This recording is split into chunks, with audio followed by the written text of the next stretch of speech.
আসসালামু আলাইকুম।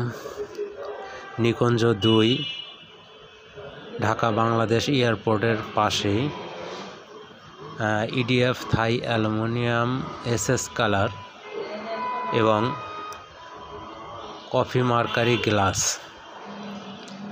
এই কাজটি আজকে সম্পন্ন করলাম।